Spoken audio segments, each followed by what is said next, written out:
While hiking in the mountains, I hooked up with a female hiker. Even though that hiker was extremely beautiful, this incident became a nightmare I couldn't shake for the rest of my life. We had been hiking for over 6 hours at the time. Exhausted, but the leader insisted on climbing to the top to set up camp. Night fell, and we realized what a brilliant decision that was. Mountains stretched endlessly under a river of stars. Looking up at the brilliant night sky from the summit, it was incredibly romantic. The day's fatigue was all worth it in that moment. We sat in a circle, singing and drinking, as if all worries didn't exist in the world. Until late at night, we each returned to our tents to rest, and then, she came. She quietly unzipped my tent. A faint, alluring fragrance immediately filled the small space. She must have just sprayed perfume. After a long day of trekking, there's no way the scent would still linger. Asleep? She asked, sitting down beside me. My drowsiness vanished completely. I sat up and looked at her slender face. Her delicate features looked both youthful and mysterious. Want to do it? Seeing I hadn't reacted for a long time, she asked again. Do what? My heart was pounding. Subconsciously, I knew what she wanted, but I didn't dare think about it. She shook her hair loose. The air suddenly became tender. If you hesitate any longer, you'll miss your chance. Isn't that bad? The tents are so close, I couldn't deny it. At that moment, I was itching with desire. Come watch the stars with me again. She leaned close to my ear, breathing out a warm breath. There's a slope right behind your tent. With that, she gave me a sweet smile, and slipped out of the tent. I wanted to stay calm, but I couldn't. In the wilderness, strangers meeting by chance, seeking only a moment of pleasure. We didn't even know each other's names. I unzipped my sleeping bag and quietly crawled out. The campsite was completely silent. The moonlight and stars cast a cold, white glow all around. I walked behind the tent by the moonlight. A few steps later, there it was, a gentle slope. She was half lying on the ground, with a small night light beside her, gazing at the distant night sky. The scene was breathtakingly beautiful. I looked back. This slope perfectly blocked the campsite from view. It was also far enough away. I walked over to her, but as I got closer, I noticed that just a few meters ahead of the slope was a cliff. I had just sat down when she nestled into my arms. I had no more reservations. I gently put my arm around her shoulder. We seemed like a couple deeply in love for a long time. We spoke simple words, but our bodies were tangled together freely. The moment our lips met, I decided, forget lop, marriage, life is short, why not indulge? This time, lie dry would meeting fire, we had sex. Afterwards, we lay side by side. She suddenly murmured softly to herself, maybe I'll only come here once in my life. I have no regrets.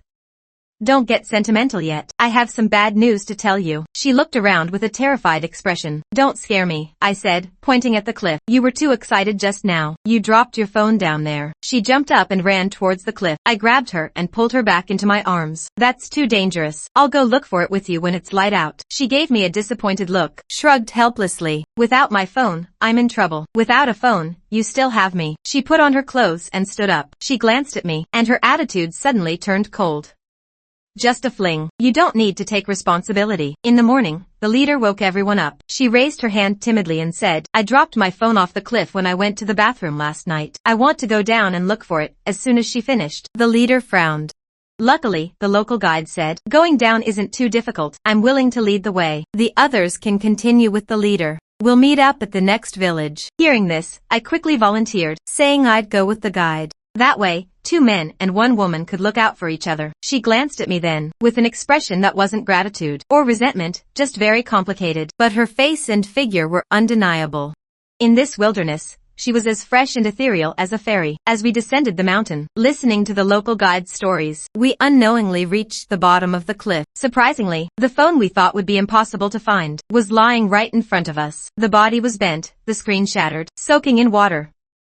I picked it up and handed it to her. She pressed the button repeatedly, but the phone didn't respond. Oh well, keep it as a souvenir. Well, at least the trip wasn't for nothing. The guide regretted it. We can follow this she trimmed to the next village too. Actually, this was originally a hiking route. You might as well experience a hidden trail. She put the phone in her backpack, looked at me, and said, don't lose me, honestly. At that moment, I really felt her words had another meaning, but I didn't dare think about it or meet her eyes. I had a wife, and we'd been married for almost 5 years. In the following days, we trekked through one mountain forest after another, singing and playing games, but we never camped outdoors again. Because the mountain area's economy had developed well in recent years, village after village had good conditions. There was really no need to sleep in a tent in the wild. But during those days, I always felt a strange sense of loss. Whenever I heard we were staying in a village that night, my heart would feel a strange emptiness. 4 days later, we reached the end of our journey, a county town in the old revolutionary base area. The leader organized a final ceremony, a lunch at a farmhouse restaurant. After this meal, the hike was officially over. From then on, everyone could decide to stay or leave. Everyone was very excited, sharing their insights from the 6-day trek. But I was distracted because she wasn't there. I ate a few bites hastily, walked around the restaurant a few times, and finally found her on the top floor railing. She was wearing headphones, her legs dangling in the air, swinging back and forth. Seeing me, she took off her headphones and smiled. "Thanks for feeding me these past few days." "It's nothing. I should." She made an incredulous expression. "You should say that to your wife." "What am I to you?" She actually knew I had a wife. I felt utterly ashamed. "When you paid, I saw a photo of a woman in your wallet. She's pretty, and you have a ring mark on your ring finger." I smiled awkwardly, suddenly at a loss for what to say to her. "What's wrong?" Feeling guilty, she suddenly stared at me, seeming a bit disappointed. "Half asleep." I sat on the railing like her. "I only get to see her once every 4 months. It's been like this for 5 years. I might as well not have gotten married." "Is that so?" She leaned closer. "So, want to do it again?" My already anxious heart jumped into my throat. "In your dreams." She covered her mouth and laughed. "Lie, a teenager. Can you do me another favor?" "What is it?" "Buy me a phone. Otherwise, I can't even get home." "Of course. The county has a mall. I'll just buy you whatever you want." "Seriously, you're not bad." She squinted, looking me up and down. "Don't get me wrong. I don't mean the phone is good. I mean your guitar playing is good, your singing is good." And when it was time to leave, I finally asked for her name. She said her name was Shinshitong. With mixed feelings, I left the county and went home. The house was still empty. I never thought I would betray my marriage. My wife Li Qing and I were college classmates. We got married 2 years after graduation. Her career took off quickly. After marriage, she was transferred to an overseas branch. After several job setbacks, I just became a house husband, occasionally writing songs and selling them, occasionally teaching guitar. This hike was something I came up with because I was bored. I told Li Qing, "I want to go hiking to clear my head." She immediately transferred me 10,000 yuan. This feeling was hard to say if it was happiness or pity. Thinking about it, I fell asleep on the sofa. I dreamed of that night on the mountaintop. Shinshitong and I were breathless. Suddenly, searchlights lit up all around. Li Qing appeared before me. Her eyes lie, she was looking at a pet dog. And so, I drifted through life in a daze. For over half a month, until one day, I suddenly received a text from an unknown number. "I'm in your city. Buy me a meal." My heart inexplicably raced with excitement. I hadn't seen that number before, but I was sure it was her. Almost without hesitation, I replied, "Sure." "Where?" "The Waxiangli bar. 6 p.m. The moment I received that text, I felt like I was electrocuted, numb and tingling all over. On the way, I imagined 1,000 ways to greet her. I couldn't let her see how much I missed her, nor could I let her feel I was being dismissive. My heart was full of anxiety. I pushed open the private room door halfway, and saw her.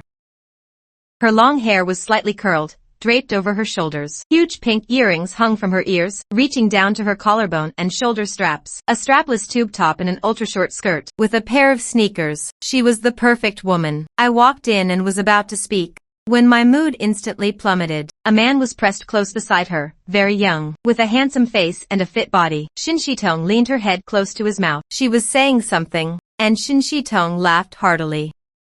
At that moment, I didn't know if I should stay where I was. "You're here," Shinshitong said, seeing me. Lie, an old classmate I hadn't seen in a while. "Let me introduce you. This is someone I met while hiking in Chishan. This is Alan. He's a good friend." Alan stood up and extended his hand to me, saying in broken Chinese, "Hello, I'm Alan. A foreign friend." "Sorry, my Chinese isn't good. I'm in China for training recently." In the conversation that followed, I was stunned. Because this man's company was my wife Li Qing's company, the famous overseas conglomerate. I hear the executives are all very young. Debt. Our youngest VP is under 30, and she's a beautiful woman. She must have met Li Qing. I immediately pretended to be very interested and asked, "Oh, so legendary?" Have you seen her? What kind of beautiful executive is she? Being beautiful is her least important quality. VP Lee is the most perfect professional woman I've ever seen. She's professional, dedicated, and humble. She's sincere with everyone. I praised her, but my heart was churning. Li Qing, perfect. I knew that. But hearing another man call her perfect, especially when I had secretly betrayed her, felt terrible. A few more friends haven't arrived yet. Have a seat first. Shin Shitong pointed to a corner, then went back to cuddle up with Alan. They were holding hands, thighs touching, their mouths almost touching when they spoke. I felt ridiculous.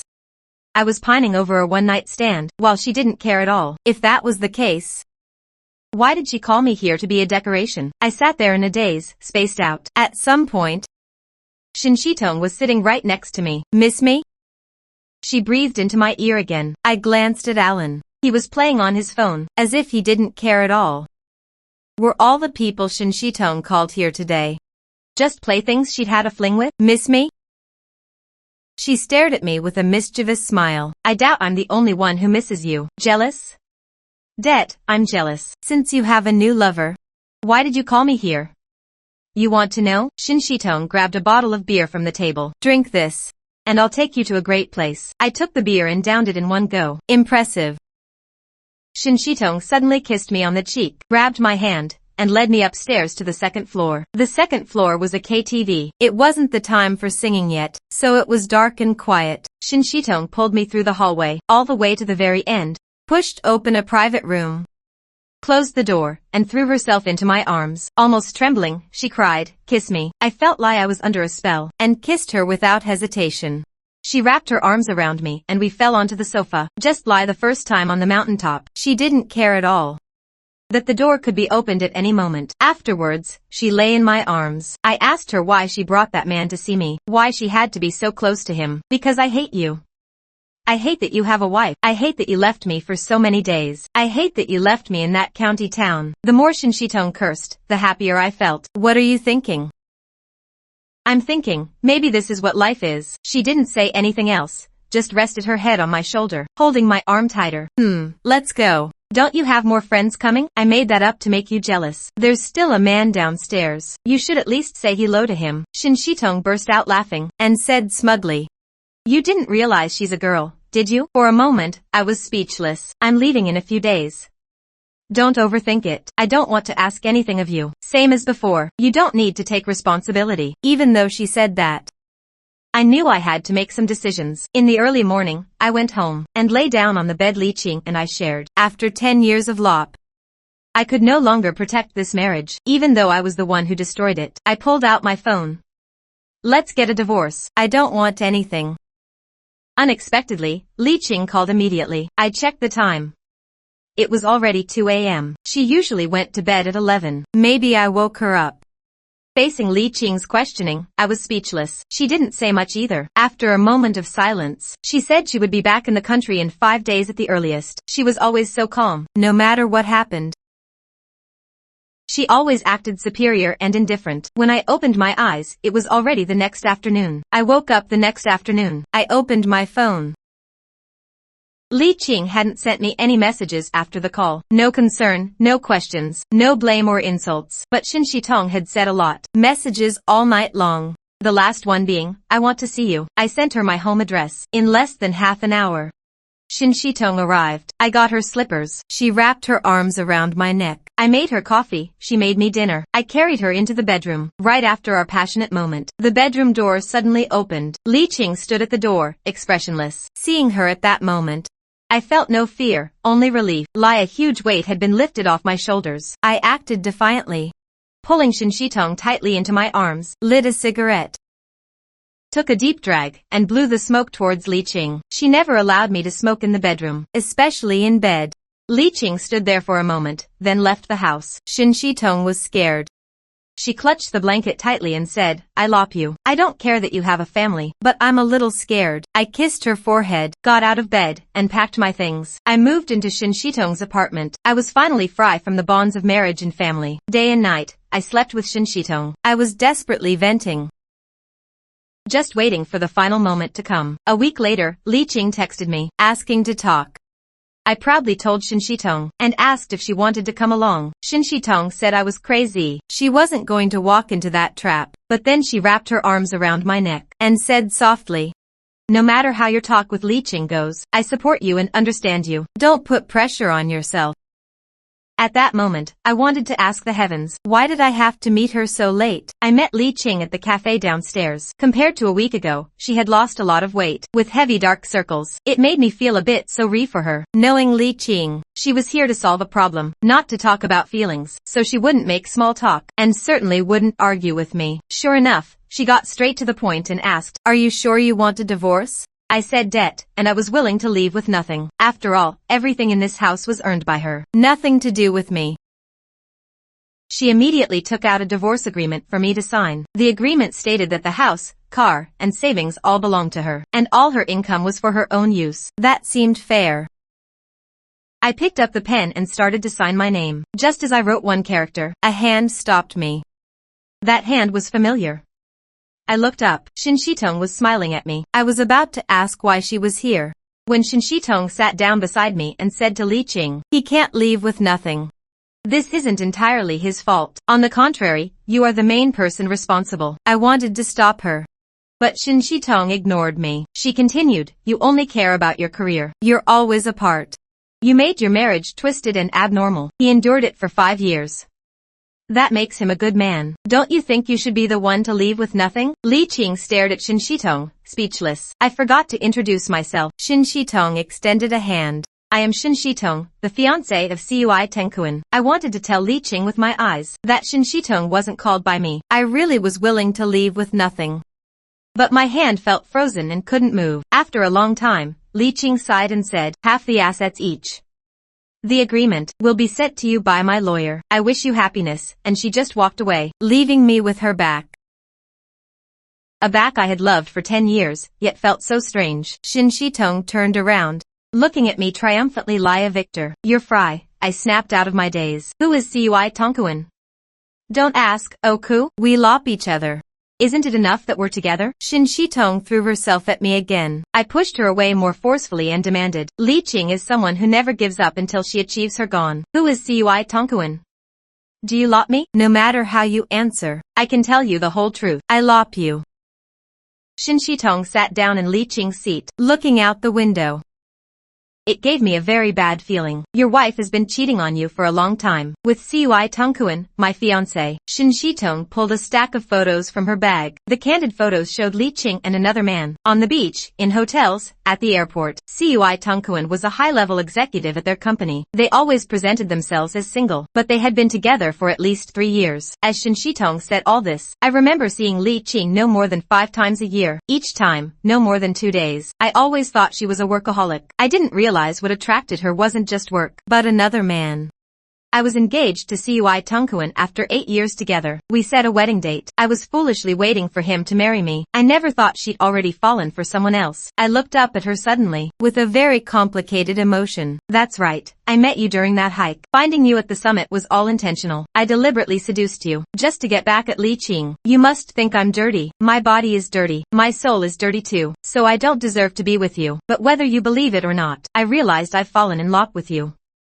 After that, Shin Shitong left, leaving me with just her back, a back I loved for a few days. When I realized I missed Shin Shitong, I panicked. She was all I could think about. I couldn't help but contact her, but her number was already disconnected. I lost her, a woman I never deserved to have. I spent my days drinking in that rented apartment, throwing up everywhere. The neighbors thought it was a corpse smell and called the cops. The landlord kicked me out. I sat on a street corner, helplessly singing with my guitar. Some people thought I was a beggar, asking if I had a QR code for donations. Others thought I was a down-and-out artist, filming me and posting it online. I don't know how many days later, more and more people came to see me. They all held up their phones at me. Some even introduced me as the creator of some hit song. Every day, crowds sang along with me, crying as they sang, lining up for photos. How absurd this world is. Finally, one day, a voice asked me, "What's your favorite song?" I looked up and saw that familiar face again. Later, I said goodbye to the audience and Shin Shitong, and we started a real, passionate relationship. It was only after that I learned everything about her. A top student at an overseas elite university, excellent grades. Her mom was very wealthy. Her family had already moved abroad. After we got back together, she especially emphasized her wedding requirements. No ceremony, just the marriage certificate. No banquet, just the trip. No bride price. No diamond. Not even meeting her parents. What else could I say? Ever since we got married, not only did I get a job, but my income also skyrocketed. A year later, I bought another expensive mansion. I didn't tell Shinshitong. She was at home with her parents at the time, so I secretly added her name to the deed, wanting to surprise her. Who knew that when she found out? She had no reaction at all. She just said it blandly, which annoyed me. I tried 6DO calling her a few times, but she hung up. My scalp went numb. I called her frantically. I 6DO called her for a full half hour. She finally answered. Are you crazy? I hung up, but you kept calling. I was getting an ultrasound. Shinshitong held up a trek-up slip to the camera. You're going to be a dad. Save some money. I was stunned. Looking at the camera, seeing Shinshitong sitting in the hospital, her belly round. I was buzzing with excitement. The next year, the child was born. Twin daughters. Another year passed. The 300 square meter house was ready, something I never even dared to dream of. When I took her to see the house, she just took a quick look and said she wanted to go back. I asked her why she didn't seem happy at all. She said houses and savings are just material things. A family of 4 being safe and sound is what truly matters. My eyes welled up with tears. I held her tight and wouldn't let go. 6 months later, we could finally move. While moving, I wasn't paying attention. A phone fell out of an old box. The body was bent, the screen shattered. It was a model from years ago, kept in a sealed bag. That was Shinshitong's phone, the one that fell off the cliff. She hadn't thrown it away. She had kept it all this time. I was touched and, for some reason, I took the phone to a nearby repair shop. Maybe I could fix it. It was a testament to how we met and fell in love. I went to several repair shops. The technicians saw how badly the phone was damaged, and they all shook their heads. Finally, only one young technician was willing to try, but he couldn't guarantee he could fix it. I said I just wanted it to turn on. It didn't need to look like new. It didn't even need to look like a phone. The technician examined it thoroughly. He said he could try mounting the battery on the outside, but it was too badly bent. The battery couldn't fit inside. After tinkering for an hour, the phone actually lit up. The first thing I saw was a text message. Record evidence of sleeping with him. 300,000 will be transferred to your overseas Otsao immediately. I paid $1,000 and went back to the new house in a daze. The phone was an old model, but it was very clean inside. Just a few texts and 160. Your ticket, phone, and her info are all ready. After you return, find a way to run into her. Make her cheat. After it's done, you'll get 300,000. After everything is settled, the remaining 300,000. How's it going? I've sent you the hiking group info. Join as soon as possible. Camping at night. Make good use of the opportunity. The texts ended there. Seeing the number that sent them, I sat on the floor, stunned. No wonder she insisted on going down the mountain for that hopeless phone. All the little moments from the past slowly pieced together in my mind. Li Qing had found someone new. With her powerful position, why didn't she file for divorce in 3 years? And since Shinshitong got married, she always used the time difference as an excuse, rarely contacting her parents. One trivial question after another swirled in my mind. I held my head. My howl echoed in the empty new house. I pulled out my phone and searched for Li Qing. The top news was about her wedding. It turned out that 6 months after our divorce, she married a man named Zhou Mu, 15 years older than her. He was the chairman of a conglomerate. Li Qing couldn't get a divorce due to adultery. Zhou Mu would never marry a woman with such a stain, so he arranged all of this. So Shinshitong wasn't really Cui Tenkuan's fiancé. It was all just a plan. But I don't understand why, when I was about to leave with nothing, Shinshitong came out to stop me. He was her benefactor. Why did she suddenly betray Li Qing? Could it really be because Shinshitong fell in love with me? Just then, my phone vibrated, snapping me back to reality from my thoughts. Shinshitong sent me a 6DO. She was sitting on the couch, holding our 2 daughters. At that moment, my heart was a mix of emotions. Half a month later, full of mixed feelings, I left home, claiming it was for a platform-organized event, traveling over mountains and rivers. I quietly went to the county where we first hiked. After waiting a week, I finally found that guide at the farmhouse. He was still carrying that little guitar. He was leading groups from all over, going back and forth through the wild forests. He recognized me immediately. He cheerfully called out to me. I've led so many groups. You played the guitar the best, and sang the best too. Hey, looks like you're pretty happy now. I don't know why. When he said those words, my tangled heart suddenly felt relieved. There aren't that many what ifs and whys. Maybe the present we have is the best possible ending after all.